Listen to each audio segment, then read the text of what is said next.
ओम श्री परमात्मने नमः। अथ दशमोऽध्यायः। श्री भगवानुवाच भूय एव महाबाहो शृणु मे परं वचः यत्तेऽहं प्रीयमाणाय वक्ष्यामि सकाम्यया।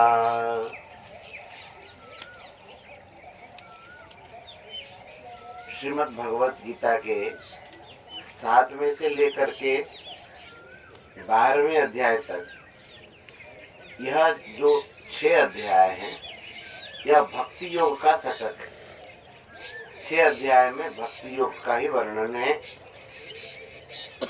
और 7वें से लेकर के ज्ञान और विज्ञान, याद करिए पहली वाली बात को, ज्ञान और विज्ञान के संबंध में भगवान कहना शुरू करते 7वें अध्याय के आरंभ में। मया सक्त मनाः पार्थ योगम युञ्जन मदाश्रयः असंशयं समग्रं मां यथा ज्ञास्यसि तच्छृणु ज्ञानं तेहं सविज्ञानमिदं वक्ष्यामि शेषतः यज्ञात्वा नेह भूयोऽन्यत् ज्ञातव्यम् अवशिष्यते। ठीक है।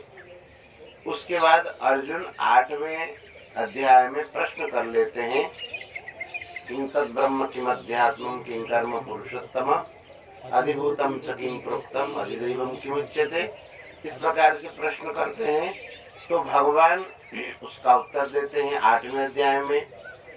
9वें अध्याय में भगवान पुनः उस ज्ञान विज्ञान को कहते हैं। क्या कहते हैं? शुरू का इदं तुते गुह्यतमं प्रवक्ष्याम्यनसूयवे ज्ञानम विज्ञान सहितम यज्ञात्वा मोक्षसे अशुभात्।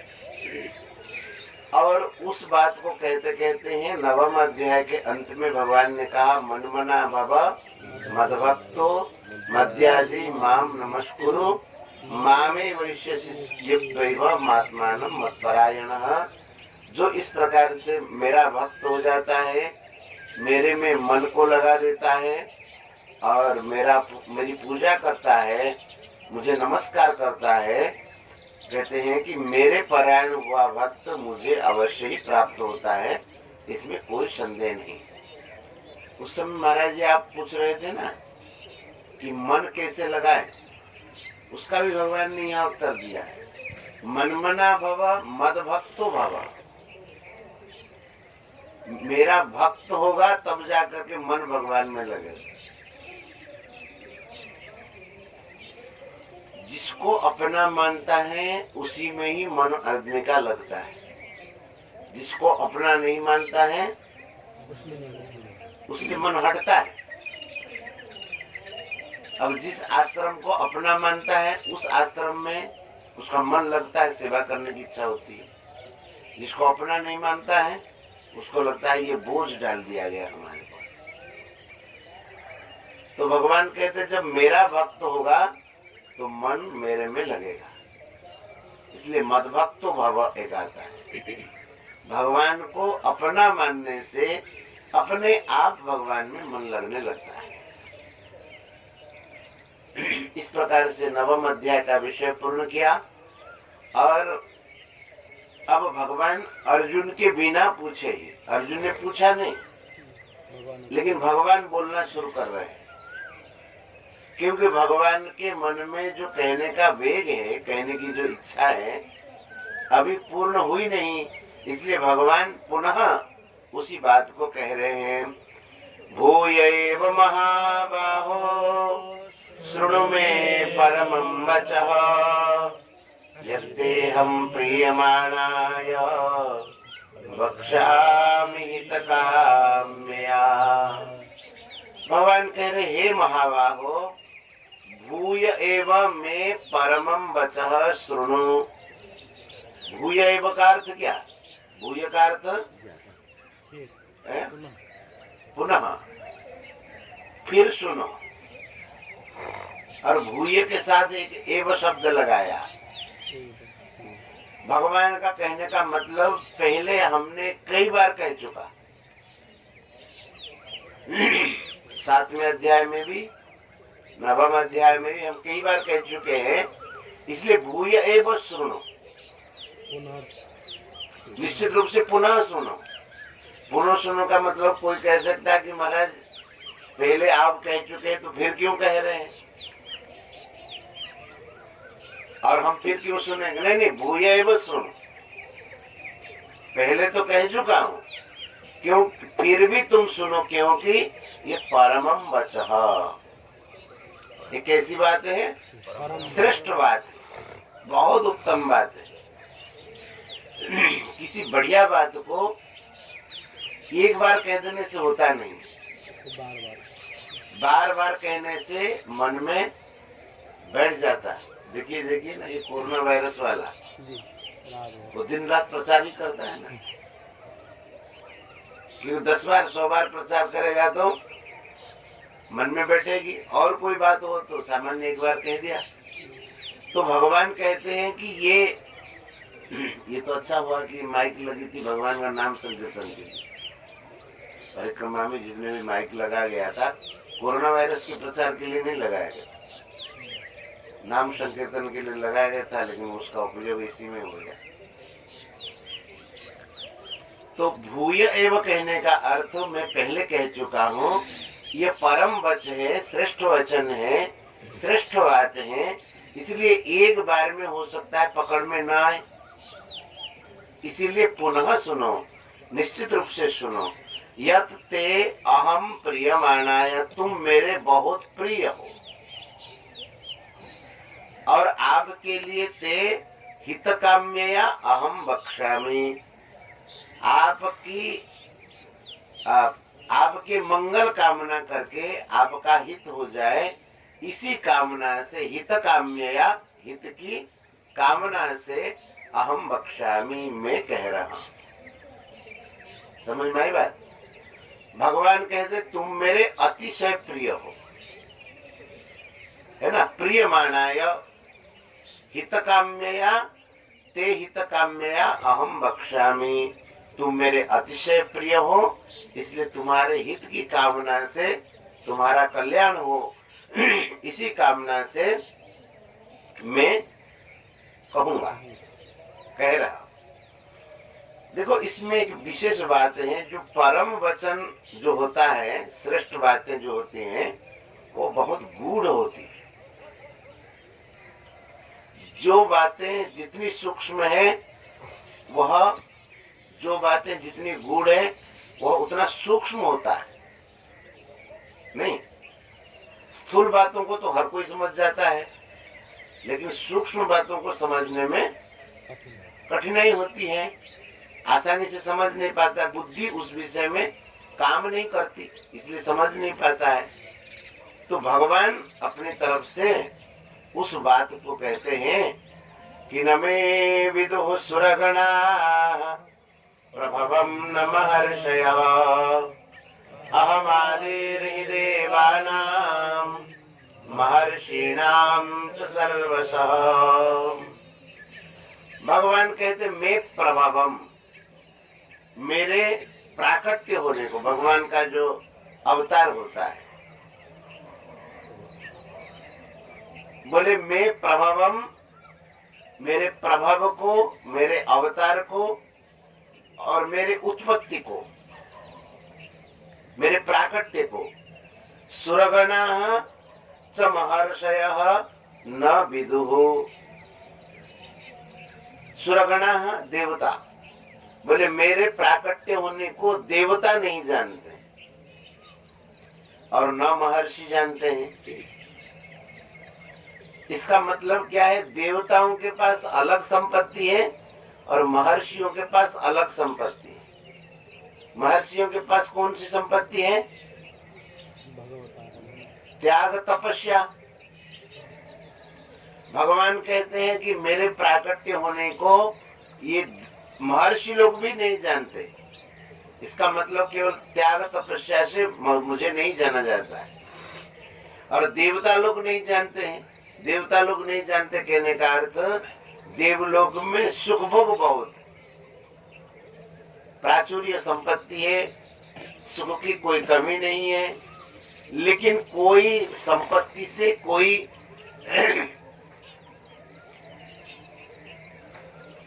धन संपद से भगवान को जान जाए, यह संभव नहीं है। इसलिए भगवान ने कहा कि न मे विदुः सुरगणाः प्रभवम न महर्षयः। महर्षि लोग त्याग तपस्या में भी मुझे नहीं जान पाते और देवता लोग धन संपत्ति से भी मुझे नहीं जान पाते। धन संपत्ति भी, सौंदर्य भी देवताओं के पास खूब होता है, इन सब से मुझे नहीं जान पाते। क्यों नहीं जान पाते? इसका कारण यह बताया कि अहम आदिर हि देवानाम महर्षिणाम च सर्वशः।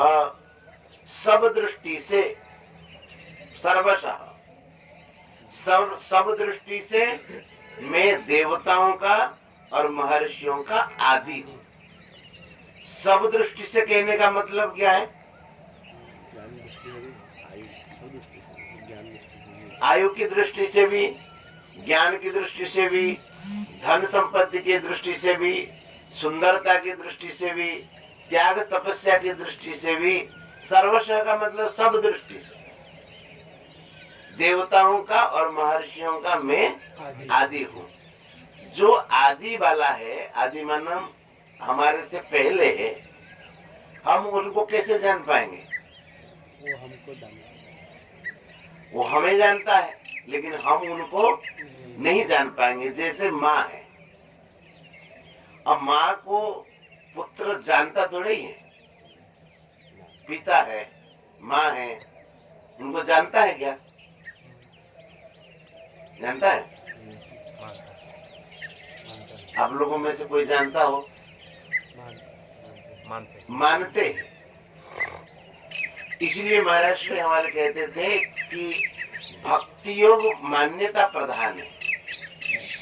मानने के आधार पर भक्ति योग चलता है, क्योंकि आप जान सकते नहीं भगवान को। भगवान उसी बात को कहते हैं। कुछ लोग ऐसा कहते हैं ना कि हम मानने के बाद, जानने के बाद मानेंगे। ये गलत बात है। तुम जान सकते ही नहीं हो। और भगवान की ऐसी इच्छा है कि जो ज्यादा बुद्धि उनमें लगाएगा वो भगवान ज्यादा चुप हो जाएंगे, गुप्त हो जाएंगे। श्रद्धा पूर्वक जो लगा रहेगा उसको तो प्राप्त करा देंगे, लेकिन जो ज्यादा बुद्धिमान होगा भगवान जानबूझ के चुप जाएंगे। कोई बड़े विद्वान हो और आप परीक्षा लेने के लिए उनसे प्रश्न करो, उनको समझ में आ जाए कि ये परीक्षा लेने के लिए कर रहा है, इसमें सरलता भाव है नहीं, तो क्या करेंगे? चुप हो जाए। भाई मुझे ये सब बातें आती नहीं। कह देंगे कि नहीं कहते? उनको बातें आती नहीं है या नहीं है, जानकार खूब है, लेकिन वो देखते हैं कि इनसे प्रमाण पत्र तो हमको लेना नहीं है, इनके पास कराने से तो हम पास होने वाले हैं नहीं, तो इनके सामने हम परीक्षा देंगे क्यों? तो भगवान जानबूझ करके चुप हो जाएंगे। लेकिन कोई श्रद्धा पूर्वक प्रश्न करे तो उसका उत्तर वो दे देंगे। तो भगवान कहते हैं कि मैं देवताओं का, अहम आदिर हि देवानाम महर्षिणाम सर्वशः, महर्षियों का और देवताओं का, ये कहने का मतलब सबका मैं आदि हूँ और सबका आदि हूँ और सर्वशः, सर्वशः माने सब दृष्टि से इन सब का आदि हूँ। इसलिए कोई बल, योग्यता, सुंदरता, धन, त्याग, तपस्या आदि के द्वारा कहें कि हम भगवान को जान जाएंगे, यह संभव नहीं है। तो कहते हैं कि भगवान जब कोई किसी माध्यम से आपको जान नहीं पाएगा तो जानने का कोई माध्यम तो होगा। कोई माध्यम है, क्या माध्यम है? आगे के श्लोक में भगवान कहते हैं, यो मामजमनादिं च वेत्ति लोकमहेश्वरम् असम्मूढः समर्थेषु सर्वपापैः प्रमुच्यते। यो माम अजम अनादिं च वेत्ति लोकमहेश्वरम्। यहाँ देखो वेत्ति शब्द आया है। वेत्ति का अर्थ जानना। लेकिन यहाँ जानने का मतलब मानना, क्योंकि भगवान ने कहा कि जान तो कोई मुझे सकेगा नहीं, क्योंकि सबका मैं आदि हूँ। आदि को बाद वाला कैसे जान सकता है? तो भगवान कहते हैं कि यहाँ व्यक्ति का अर्थ होता है मानने के अर्थ में, जो मुझे इस प्रकार से मानता है। क्या मानता है? यो माम अजम अनादिम च वेत्ति लोक महेश्वरम, जो मुझे मानता है कि भगवान अजन्मा है, अनादि है और सारे लोक के ईश्वर है, स्वामी है। समझ में आया? यो माम अजम अनादिम और लोक महेश्वरम वेत्ति, भगवान अजन्मा है, अनादि है। संपूर्ण अनादि का मतलब क्या है? कोई आदि नहीं, है? उनका कोई आदि नहीं। जिनका कोई, जिनके आदि में कोई नहीं, जो सबके आदि हो, जिनका आरंभ नहीं है। न आदि यस्य, न आदि यस्य, जिनका आदि नहीं है, जिनके आदि में कोई नहीं, वो भी अनादि, माने उनसे पहले कोई नहीं है। और अजन्मा व्यक्ति लोक महेश्वरम, लोक महेश्वरम के रूप में सारे लोगों के मैं ईश्वर हूँ, ऐसा जो मान लेता है, कहते कि असमूढ़ समर्थेषु, मनुष्य में वही ज्ञानी है। लोक महेश्वरम मतलब है? लोक महेश्वरम, सारे लोक के ईश्वर है, महेश्वर, महान ईश्वर। जितने भी लोग लोकांतर में, इसके अलावा भी सारे लोग, हाँ, उसके भगवान ईश्वर है, ऐसा जो मान लेता है, तो भगवान कहते हैं कि वही वास्तव में असमूढ़ समर्थेषु असमूढ़, मनुष्यों में वही ज्ञानवान है। ज्ञान की बातें करने वाला ज्ञानवान नहीं है। भगवान कहते हैं सम्मूढ़ता नहीं, उनमें अज्ञान नहीं है। इसका मतलब वही ज्ञानवान है। कौन? जो भगवान को अजन्मा अनादि और सर्वलोक महेश्वरम के रूप में जान जाता है, तो भगवान कहते हैं कि समर्थेषु असमूढ़, मनुष्यों में वही ज्ञानी है, वही विज्ञ है। और उसको लाभ क्या मिलता है? तो कहते सर्व पापै प्रमुच्यते, संपूर्ण पापों से, संपूर्ण दुखों से। और वास्तव में देखा जाए, ये संसार जो है पाप स्वरूप है। कई कई जगह संसार को पाप ही कहा है। तो सर्व पाप ही प्रमुच्यते मतलब संसार के बंधन से वह मुक्त हो जाता है। संपूर्ण रूप से संसार के बंधन से वह मुक्त हो जाता है। जो अजन्मा और अनादि और लोक महेश्वरम ऐसा जान जाता है, वह संसार बंधन से मुक्त हो जाता है। इस प्रकार से भगवान अध्याय का आरंभ करते हैं। तीनों श्लोक हम लोग उच्चारण करते हैं। ओम श्री परमात्मने नमः। अथ दशमोऽध्यायः। श्री भगवानुवाच भूय एव महाबाहो शृणु मे परमं वचः यत्तेऽहं प्रीयमाणाय वक्ष्यामि हितकाम्यया न मे विदुः सुरगणाः प्रभवं न महर्षयः अहमादिर्हि देवानां महर्षीणां च सर्वशः यो मामजमनादिं च वेत्ति लोकमहेश्वरम् असम्मूढः समर्थेषु सर्वपापैः प्रमुच्यते सर्वपापैः प्रमुच्यते।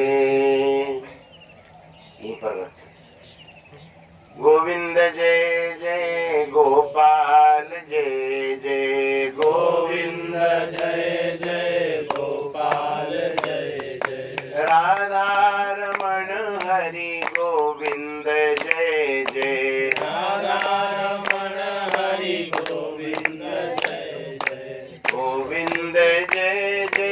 गोपाल जय जय गोविंद जय जय गोपाल जय जय राधा रमण हरि गोविंद जय जय राधा रमण हरि गोविंद जय जय गोविंद जय जय गोपाल जय जय गोविंद जय जय गोपाल जय जय राधा रमण हरि गोविंद जय जय राधा रमण हरि गोविंद जय जय श्री राधा रमण हरि गोविंद जय जय राधा रमण हरि गोविंद जय जय वृंदावन बिहारी लाल की जय श्री राधा रानी की जय श्रीमद् भगवद गीता मैया की जय जय जय श्री राधे